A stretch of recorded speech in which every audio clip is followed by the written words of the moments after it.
Assalamualaikum warahmatullahi wabarakatuh. Pagi semua, semangat dong buat mulai pembelajaran hari ini. Nah, pembelajaran hari ini kita masuk ke subtema 3, tema 2 pembelajaran 1. Nah, hari ini di pagi hari yang cerah ini, Bapak pengen ada anak Bapak mengumpulkan kegiatan pagi dan dikirim ke WA Bapak. Ditunggu ya. Dan Bapak juga ada sebuah video untuk pembelajaran hari ini. Ditonton sampai habis dan kerjakan tugasnya. Assalamualaikum warahmatullahi wabarakatuh. Hari ini kita akan membahas mengenai energi alternatif. Apa itu energi alternatif? Energi alternatif adalah energi pengganti energi fosil yang dapat diperoleh dari sumber daya alam yang dapat diperbaharui.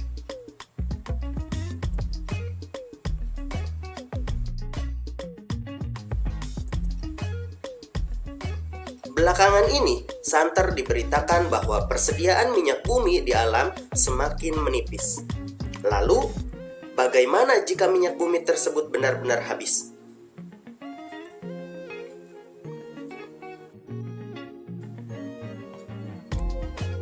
Sumber energi yang berasal dari minyak bumi dan gas alam merupakan sumber energi yang tidak dapat diperbaharui. Sumber energi ini memiliki ketersediaan yang terbatas dan suatu saat akan habis. Manusia memerlukan sumber energi lain atau energi alternatif untuk memenuhi kebutuhannya. Sumber energi alternatif berasal dari sumber energi yang dapat diperbaharui, sehingga ketersediaannya di alam bisa kita terus lestarikan. Apa saja yang termasuk ke dalam energi alternatif itu? Sumber-sumber energi alternatif antara lain: yang pertama, sinar matahari. Kedua, angin. Ketiga, air. 4, panas bumi. 5, gelombang air laut. Dan yang keenam, bioenergi atau disebut dengan biomasa. Mari kita pelajari satu persatu, dimulai dari energi matahari. Matahari menghasilkan panas dan cahaya yang berguna bagi makhluk hidup. Energi panas matahari bisa digunakan manusia untuk mengeringkan pakaian, ikan, padi, jagung, dan membuat garam. Saat ini, energi matahari juga digunakan untuk menghidupkan berbagai alat elektronik seperti kalkulator dan jam yang menggunakan sumber energi matahari.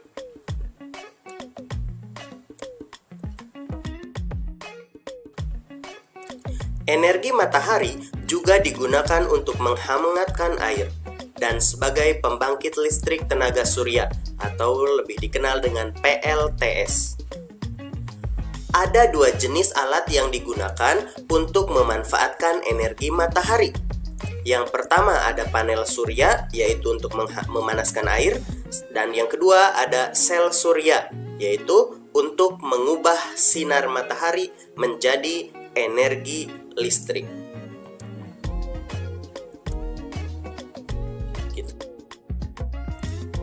Energi alternatif yang kedua yaitu energi angin. Energi angin digunakan sebagai pembangkit energi listrik melalui pembangunan pembangkit listrik tenaga bayu atau disingkat dengan PLTB.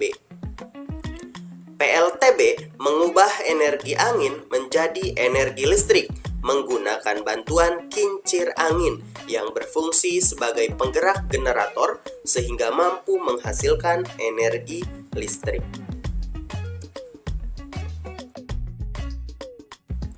Selanjutnya ada energi air. Aliran air digunakan untuk memutarkan turbin penghasil energi listrik melalui bantuan kincir air pada pembangkit listrik tenaga air atau PLTA. Besarnya arus air mempengaruhi besarnya energi listrik yang dihasilkan. Oleh karena itu, agar didapatkan tenaga air yang besar, maka dibuatlah bendungan di daerah lembah sungai sebagai penampungan. Berikutnya ada energi panas bumi. Energi panas bumi dikenal dengan istilah energi geotermal. Merupakan energi yang berasal dari batuan panas atau magma yang berada di perut bumi. Energi ini bisa dimanfaatkan sebagai pembangkit listrik tenaga panas bumi atau disingkat PLTP. Prinsip kerja PLTP sangat sederhana. Air dimasukkan melalui injektor ke dalam perut bumi untuk mengalami pemanasan dan menjadi uap air bertekanan tinggi. Uap air dialirkan ke separator dan dipisahkan menjadi air dan uap kering. Uap kering inilah yang digunakan untuk menggerakkan turbin yang terhubung dengan generator pembangkit listrik. Energi alternatif yang kelima ada energi gelombang air laut. Gelombang air laut saat memecah di pantai menghasilkan banyak energi. Energi ini dapat diubah menjadi energi listrik. Energi gelombang air laut digunakan untuk memutar turbin yang terhubung dengan generator pembangkit listrik. Makin tinggi gelombang air laut, makin besar energi listrik yang dihasilkan. Potensi energi gelombang air laut sangat besar dan dapat dimanfaatkan sebagai pembangkit listrik, terutama di wilayah pesisir selatan Pulau Jawa dan Sumatera.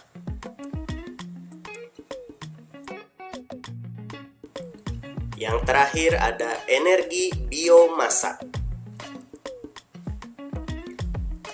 Energi biomasa adalah energi yang berasal dari makhluk hidup, baik hewan maupun tumbuhan.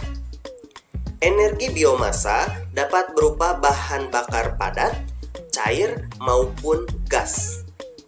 Bahan bakar padat berupa kayu bakar, arang, jerami, kulit pohon, dan kotoran hewan kering. Sementara bahan bakar cair dan gas diperoleh melalui proses pengolahan terlebih dahulu. Bahan bakar cair berupa biodiesel yang dihasilkan dari tanaman berbiji seperti biji bunga matahari, biji jarak, kacang tanah, dan kemiri. Digunakan sebagai pengganti solar. Bahan bakar cair juga bisa berupa bioetanol, berasal dari tanaman yang mengandung pati, contohnya singkong, jagung, ubi, sagu, dan tebu. Bioetanol diperoleh melalui fermentasi. Bioetanol digunakan sebagai pengganti bensin.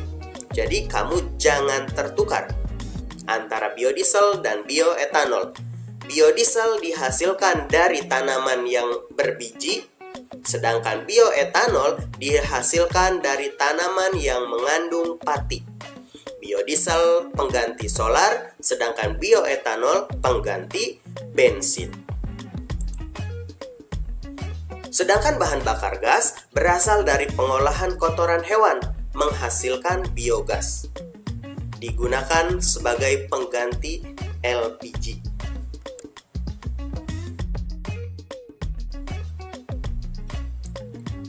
Saatnya mengerjakan tugas. Amati peralatan yang ada pada gambar-gambar berikut, kemudian lengkapi tabelnya. Nomor 1, ini gambar apa? Tadi sudah dijelaskan. Namanya apa? Kamu tulis di kolom nama peralatan. Nama alat yang ada di gambar itu namanya apa? Energi yang diolahnya itu energi apa? Perubahan energinya, energi yang diolah berubah menjadi energi apa? Oke, yang kedua, ini lihat. Kamu perhatikan, itu gambar apa? Apa nama peralatannya? Nah, yang berputar itu namanya apa? Energi yang diolahnya apa? Kira-kira menurut kamu? Dan perubahan energinya dari energi yang diolah itu berubah menjadi energi apa? Selanjutnya, ada gambar lagi tuh. Itu energi apa? Peralatannya apa? Energi yang diolahnya energi apa? Perubahan energinya bagaimana? Nomor 4 juga sama, dan nomor 5 juga sama.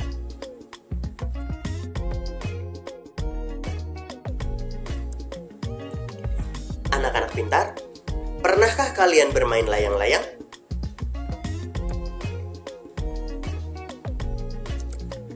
Energi apa yang digunakan pada saat kalian bermain layang-layang? Ya, layang-layang menggunakan energi angin untuk membuatnya terbang ke angkasa. Apakah kalian tahu cara membuat layang-layang? Oke, sekarang kita akan membuat teks petunjuk mengenai cara membuat layang-layang. Kita mulai dengan menuliskan judulnya. Berarti judul yang akan kita buat adalah cara membuat layang-layang.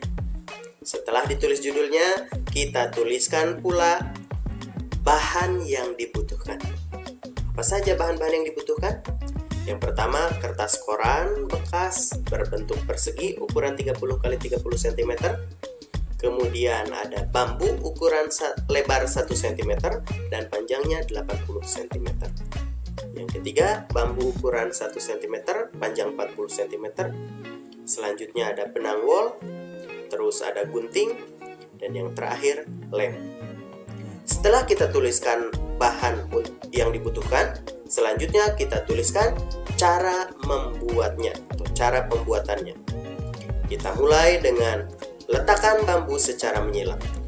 Selanjutnya, ikat bambu dengan menggunakan benang. Berikutnya, ikat keempat ujung bambu dengan benang. Yang keempat, letakkan ikatan bambu di atas kertas koran, kemudian jiplak. Dan yang kelima, tambahkan 2 cm di masing-masing sisi untuk garis gunting. Selanjutnya, gunting kertas koran tepat di atas garis. Kemudian rekatkan kertas koran sampai menutupi bambu. Tambahkan ekor pada bagian bawah layang-layang dengan menggunakan guntingan kertas koran. Selanjutnya, buat lubang di tengah, yaitu dekat dengan penyilangan bambu. Yang ke-10, masukkan benang dan ikat ke titik persilangan. Dan yang terakhir, ikatkan ujung yang lain ke ujung bawah rangka. Dapatlah layang-layang.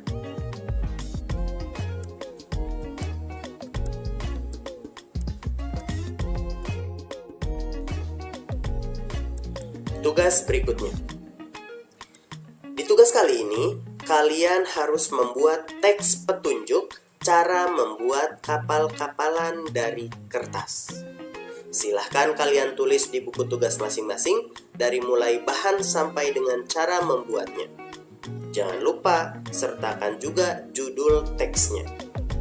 Selamat mengerjakan.